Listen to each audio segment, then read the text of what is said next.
Let me ask you right out of the gate here. Has Jalen Hurts passed the audition for you? You fill in the blank on what that means.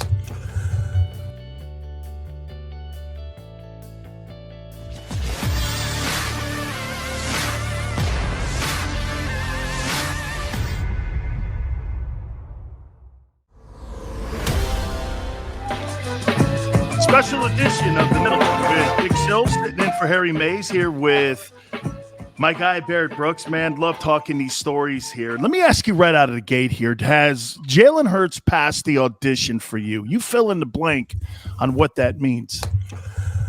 Yes, Jalen Hurts has passed the audition. He's growing as a quarterback. He's gotten better every single step of the way this season. You give him an opportunity, he takes that opportunity and he runs with it. He is, to me, a starting QB in this league. He's the starting QB for the Eagles from this point on. We're acting like, that every quarterback has to be a Tom Brady or Patrick Mahomes or an Allen. Those type of guys come few and far between.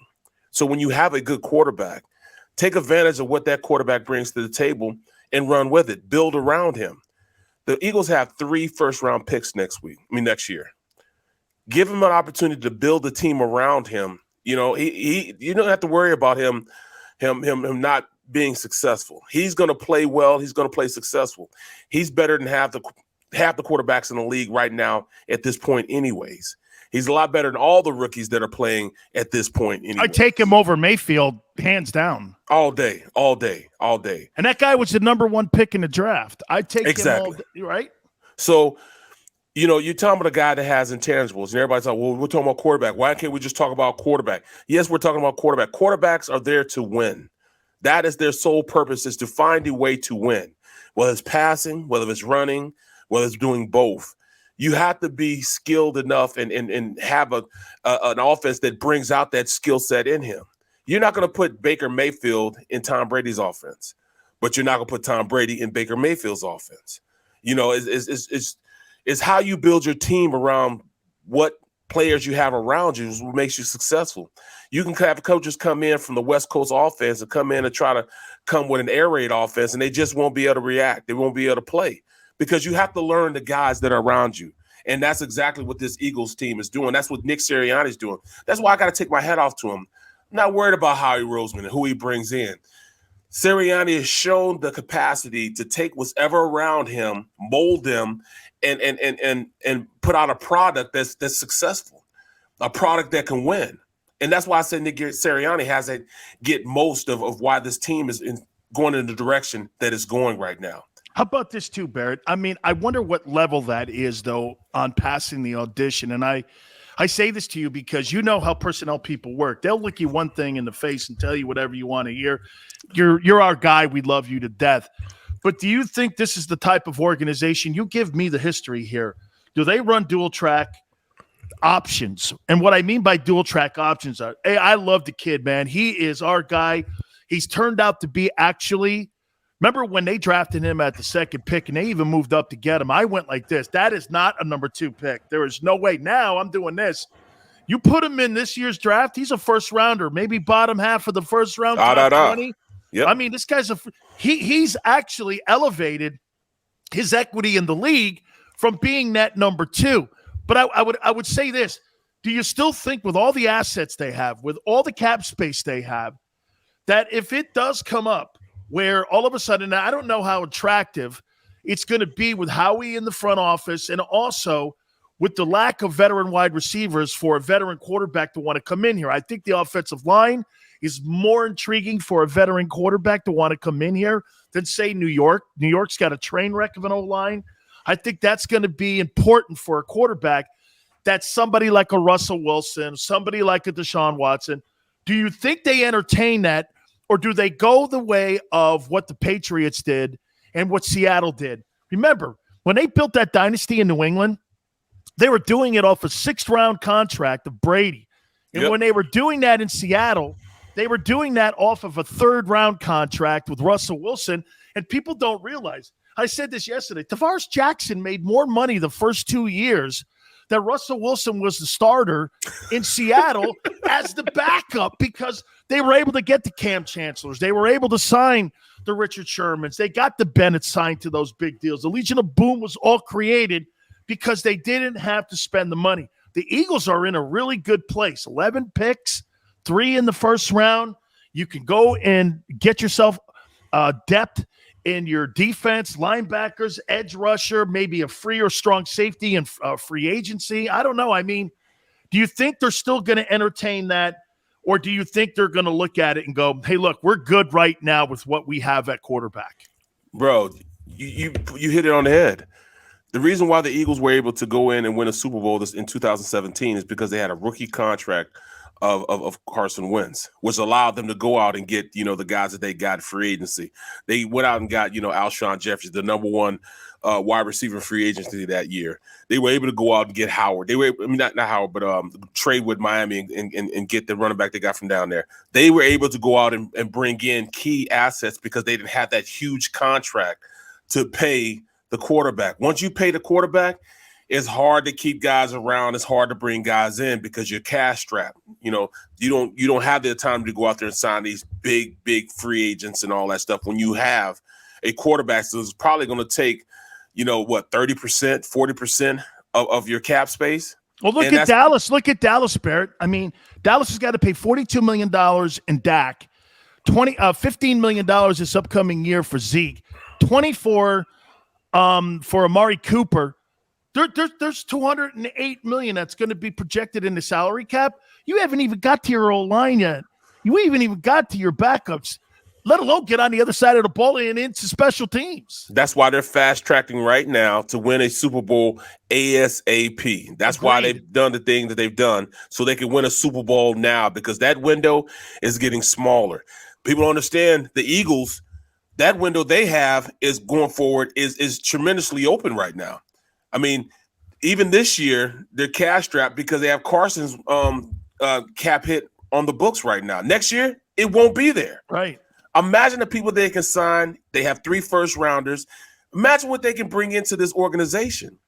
And I'm not even counting, not even counting the quarterback. I mean, if you keep what you have right now. They only owe him $3.2 million over the next 3 years. You can go out and get whatever you want. And that's what you have with having a young rookie quarterback. That's pretty good. Even now, it usually takes a quarterback 3 years to show you exactly who he is. Well, this kid has had to fast track that. He's had to go out there and show what he is right now because he doesn't have the leash that a lot of these other quarterbacks have. He didn't have the leash that Josh Allen had. He definitely didn't have the leash that what they have in Cleveland, because I don't know what they think they have in Cleveland. Oh, he's killing. I mean? Baker Mayfield's killing that roster. That roster is one of the top 3 rosters in the AFC. No, when they were on the field against Green Bay on Christmas Day, I was like this: Cleveland's got the best. Why they were getting 9 yards a carry, and there's the example that you bring up too about an organization, and Kevin Stefanski was the coach of the year a year ago. I'm going like this. You're getting 9 yards a carry. What? I would never have that guy drop back at all. And I'm sitting there watching this going, I don't know. That's a good-looking roster there. That guy's killing them. Man, look at Landry. With Seals, Peoples Seals, whatever it is. They got wide receivers out the yin yang. Yeah. They got they got 2 of the best running backs in the league, Chubb and Hunt. I mean, and that offensive line comes off the ball and blocks well. That's all you need. And the defense. Any other defense that could stop people. You have the best defensive end in the league, and you're not using them properly because, number one, they're on the field too long. Yeah. Because they're not controlling the clock on the opposite side of the ball. Chip Kelly stuff. Exactly. So what I don't understand how people always go out there and they'll bite their nose off to spite their face. Come on, man.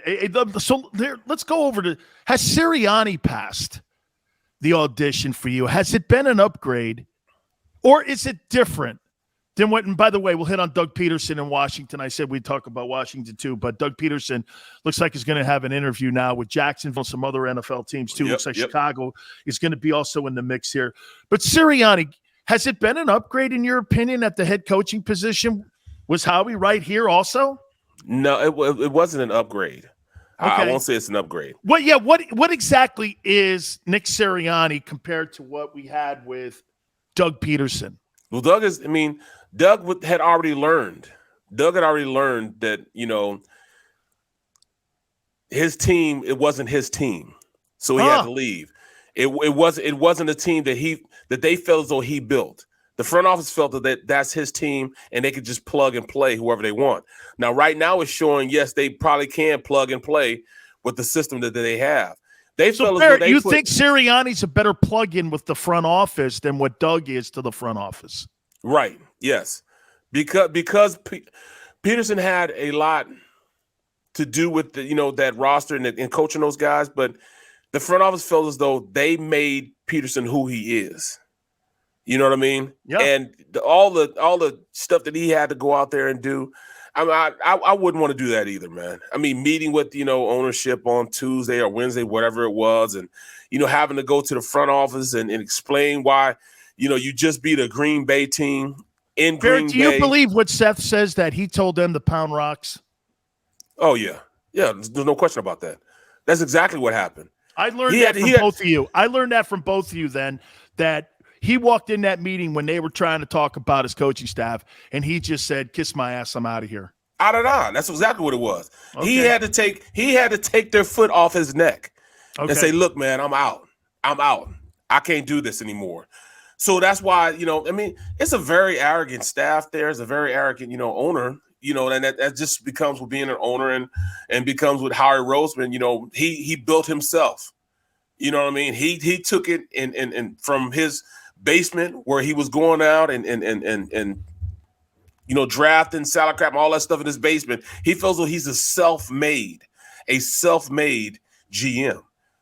So if you really believe that that's who you are, then I understand how you feel in the way you feel. But what you don't know is on that field is a lot different from being up in that office. What you see on that field is a relationship. It's not a relationship with the front office. That's a relationship between coaches and players. And that's one thing that I don't think that, any ownership or any GM could really facilitate unless you've been there before. It's hard to go out there and think like a player if you haven't been a player. Same vice versa. It's hard to be a player and think like an owner if you haven't been an owner or a GM before. But you still have to understand those relationships have to be worked. They have to be kindled every day. You have to make sure that those guys out there believe in what you're saying and what you're doing. And that's the biggest thing I see with Nick Sirianni. When he got to talk about planting damn flowers and all that stuff, you see who came to bat for him. His squad came to bat for him. Yeah. And that's what you want. Your squad comes to bat for you. We knew what he was talking about, but everybody else thought it was rhetoric. No, I knew what I knew exactly what he was saying. You just can't say it. He's just not one of those guys that is media savvy right now. He's learning as he's going. He's being lifted as he's climbing.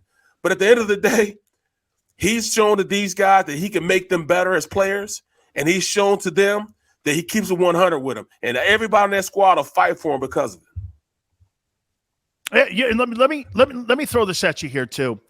With Howie, I wonder how much of what happened with the Chip Kelly regime, how much that has made him more hands-on. And here, let me go here.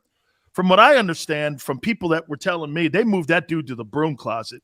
This guy had a big old office and stuff. They moved his ass to the broom closet. This guy had no say, nothing. It was all Chip, big office and everything. And when he got moved out of that role, I guess they gave him some other role or this or that. And then when all of a sudden people started realizing it ain't happening with Chip, all of a sudden Howie said, I'm going to have more control of everything here. Coaches hires, player roster, hell, maybe even how you're going to approach a particular team every week or what have you. We're going to go down this line here. I wonder how that experience has made it so that it became really adversarial between Doug Peterson and with Howie, because he was not going to have it happen again to him like he had it happen to him with Chip Kelly. He was not going to be pushed to the broom closet. And I wonder if that whole thing was facilitated. You can actually say it could be facilitated by the owner because he gave complete control to Chip. He was one of the hottest commodities out there. I know the Buccaneers were trying to get him a few years previous, and him being able to try to go down there and be the new Bucs coach after John Gruden, and he kind of passed on it. I think it was Raheem Morris that they were going to give him the job after they fired Raheem. And so I'm just wondering how that whole dynamic worked with Howie, and Howie has a footprint in almost every single thing, which can and cannot be a good thing sometimes or a good thing sometimes. But is that dynamic? Am I right when I'm putting those tea leaves together here? Yeah, because they put Howie, like you said, in the back office, and that's because Chip was paranoid. Chip, how does the lunch lady not like you? I mean, the lunch lady didn't even like him. You know what I'm saying? That was that bad. He wouldn't speak to the lunch lady, man. So he was he was an idiot savant. You know what I mean? That's about it. Yeah, man, that's terrible. Yeah, man, but he just doesn't have a relationship with people. He's not a people person.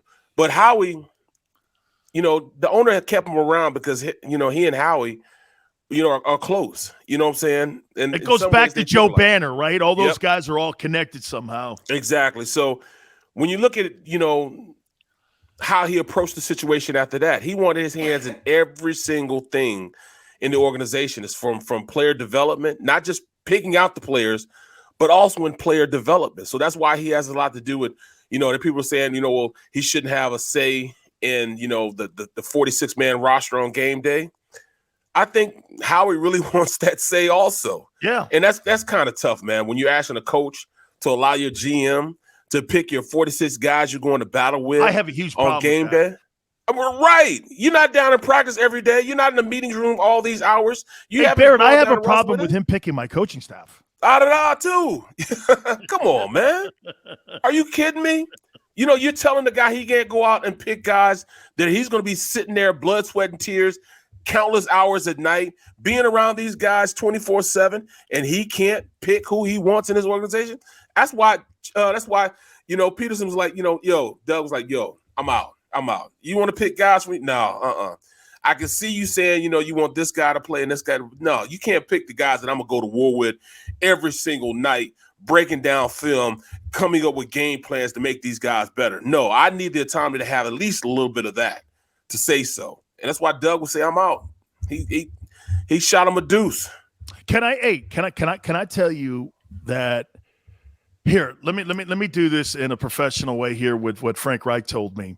See, I think Frank Reich was the buffer between Doug and the front office. And I think it was Frank that kept everything kind of cool and calm in the building. And I think they got and had a working relationship because Frank knew how to deal with Howie and the owner.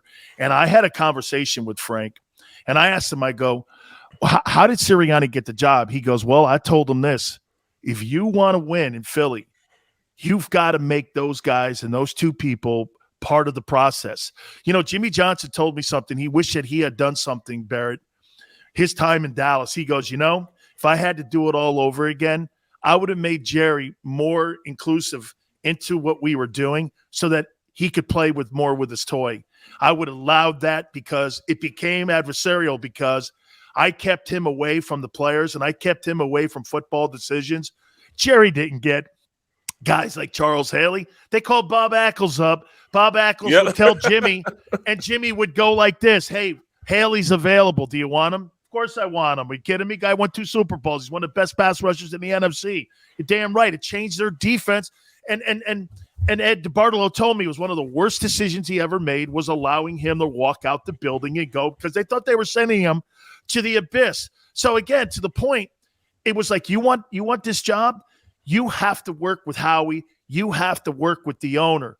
That was probably the selling point for him to get that job because remember, at the same time in Indianapolis, Barrett, they were working the line to try to get Carson Wentz there. And inside the process there, Doug was still the head coach at the beginning of the process. And then it came where you said, and Seth said, well, I'm just going to kick rocks. Well, what about Sirianni? Sirianni's a carbon copy of Frank. He's a great designer of plays. He understands offense. He's really good with offensive skill set guys when it comes to developing them. He's been around Frank for a long time, ever since they were in San Diego. There was a selling point. You want that job, And that's why they really didn't look around the room. They wanted somebody in that building that was going to be able to go like this. Oh, here's the active roster sheet on Thursday. Okay, no problem. If you weren't able to do that, you were never going to get that job. Now, you have to say that again. That's crazy that you said. Say it again. Okay, here's your 46-man roster. Okay, I can work with this. I can work with this. Right. That's unconscionable, man, to think that a quarterback has to live under that type of But think of this for a second. Duress. But think of this for a second. I wonder how much of that was just theater in the building to make those guys feel good about themselves. But then again, I watched some of the game plan and I watched some of the situational play calling, and it makes me wonder, Barrett, that to me it looks like the influence sometimes of the front office when they're throwing the ball when they shouldn't be, when they're down in the red zone. And some of that situational play calling is to appease those guys. And then all of a sudden, what are they doing? There's a reason that they scored the most points in the second half. There's a reason they run the ball as well as they do in the second half. Because you know why? It's almost to me, and again, maybe I'm off my rocker when I say this, like the first half is for those guys, and the second half is for the team. Right. And they take over the – am I right? I mean, it just seems looks like they that, try man. to appease the front office. Just like them trying to – for some reason, get Jalen Reagor just totally involved in the offense. To me, as a player, you earn your stripes. You earn, reps in the offense. You earn balls getting thrown to you. You don't just have them thrown to you just because, all right, I was a first-round pick last year, so, we want to make sure we look good because we picked this guy, and we're not looking good right now, so we're going to keep pumping on the ball until he becomes good. To me, that's stupid, man. That's idiotic for you to go out and think that you can go out and make this guy a player. If the kid's not ready to be a player right now, then put him somewhere where he can go learn. Right now, we got games to win. You know what I mean? He's not participating right now, so we have to find somebody that can participate and make big plays. And it seems like he's being force-fed from the guys up top, because you can't tell me as a coach, did you see this guy helping the team? And he's shown every single way not to help the team, but you're still trying to incorporate him into what you're trying to do going forward as a team. I just don't see it. I don't understand it. Maybe you can make me understand why it is. I think it's exactly what you just said. By the way, I saw something on tape that was maybe one of the worst things I've ever seen an NFL player have on tape. They showed me yesterday Dallas Goedert getting knocked out in a bar. What? That was back in the day, man. I remember that. Hey, man. Hey, I don't know, man. When you got that on tape, man, I don't know. Plus, it was like in South Dakota, too. What's that? How do you get knocked out in South Dakota, man? South Dakota? What are you doing? Hey, who are you fighting up there, man? Right. Custer? right. You're just trying to stay warm in Dakota, man. Anything with Dakota, you're trying to stay warm in, bro. North Dakota. I did a game in North. It was North Dakota 2 weeks ago. I was in Fargo. It is not meant for human beings to live up there, man. You don't have enough clothing to live up there, bro. It was crazy how cold it was. I laughed so hard when I saw you going like this. Yeah, I'm in North Dakota, and I was going like this. It was something like out of Wayne's World. I'm going like yes. I might have been the only black person in North Dakota also, bro. I don't see anybody else in the stadium here, man. Right. Is that snow? All right, we'll talk Washington, man. We got to talk about this upcoming game because I think Washington, don't go to sleep on this, man. They're going to put everything they have into this football game. Big Sil sitting in for Harry Mays. My man Barrett Brooks. Hour 2 coming up. You keep it right here on The Middle.